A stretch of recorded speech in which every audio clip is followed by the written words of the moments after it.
ಎಲ್ರಿಗೂ ನಮಸ್ಕಾರ. ಇವತ್ತು ನಾವು ಹೀರೆಕಾಯಿ ಪಲ್ಯ ಅಥವಾ ರಿಚ್ ಗಾಡ್ ಇದನ್ನು ಹೇಗೆ ಮಾಡೋದಂತ ನೋಡ್ಕೊಳ್ಳೋಣ.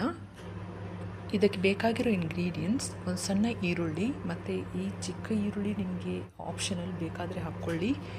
ಒಂದೆರಡು ಎಸಳು ಬೆಳ್ಳುಳ್ಳಿ ಮತ್ತು ಒಂದು ಸಣ್ಣ ಶುಂಠಿ, ಆಮೇಲೆ ಒಂದು ಚಿಕ್ಕ ಸೈಜ್ ಟೊಮೆಟೊ ಮತ್ತು ಒಂದೇ ಗ್ರೀನ್ ಚಿಲ್ಲಿ, ಒಂದು ಮೆಣಸಿನ್ಕಾಯಿ ಸಾಕು, ಒಂದು 1/4 ಚಮಚ ಅರಿಶಿನ ಪುಡಿ, ಟರ್ಮರಿಕ್ ಮತ್ತು ಒಂದು ಸ್ವಲ್ಪ ಉಪ್ಪು, ಸ್ವಲ್ಪ ಕಡಲೆಬೇಳೆ, ಉದ್ದಿನಬೇಳೆ ಮತ್ತು ಜೀರಿಗೆ.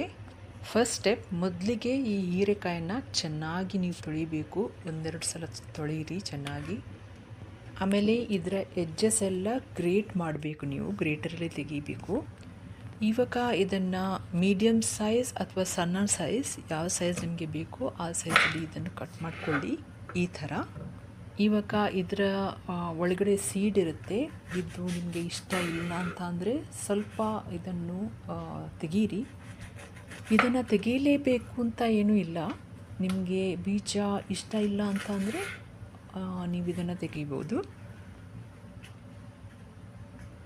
ನೋಡಿ, ಇದನ್ನು ಹೀಗೆ ಈ ರೀತಿ ಈ ಸೈಜಲ್ಲಿ ಕಟ್ ಮಾಡ್ಕೊಳ್ಳಿ. ಕೆಲವರು ಸ್ವಲ್ಪ ದೊಡ್ಡ ಸೈಜ್ ಕೂಡ ಮಾಡ್ಕೊಳ್ತಾರೆ.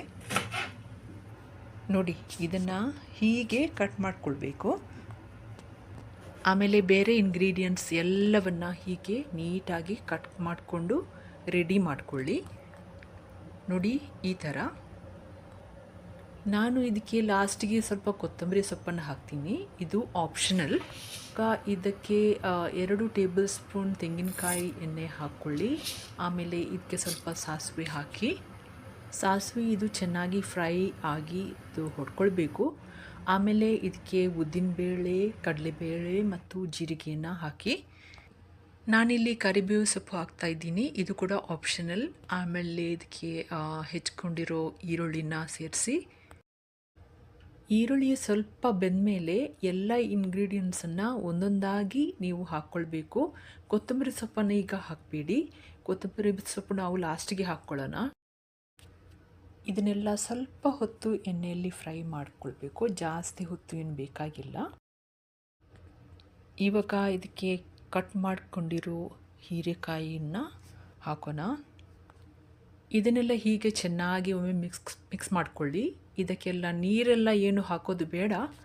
ಸ್ವಲ್ಪ ಬೆಂದಮೇಲೆ ಹೀರೆಕಾಯಿ ನೀರು ಬಿಟ್ಕೊಳ್ತೆ, ಈ ಹೀರೆಕಾಯಿ ನೀರಲ್ಲೇ ಇದು ಬೇಯಬೇಕು, ಆವಾಗಲೇ ಇದಕ್ಕೆ ಟೇಸ್ಟ್ ಬರುತ್ತೆ.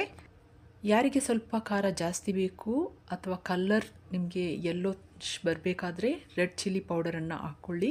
ಆಮೇಲೆ ಸ್ವಲ್ಪ ಟರ್ಮರಿಕನ್ನು ಇವಾಗ ನೀವು ಸೇರಿಸ್ಕೋಬೇಕು. ಉಪ್ಪನ್ನು ಇವಾಗಲೂ ಸೇರಿಸ್ಬೋದು, ಅಥವಾ ನೀವು ಆಲ್ರೆಡಿ ನೀವು ಮೊದಲು ಹಾಕ್ಕೊಂಡಿದ್ರೆ ಹಾಕ್ಕೊಳ್ಬೇಡಿ.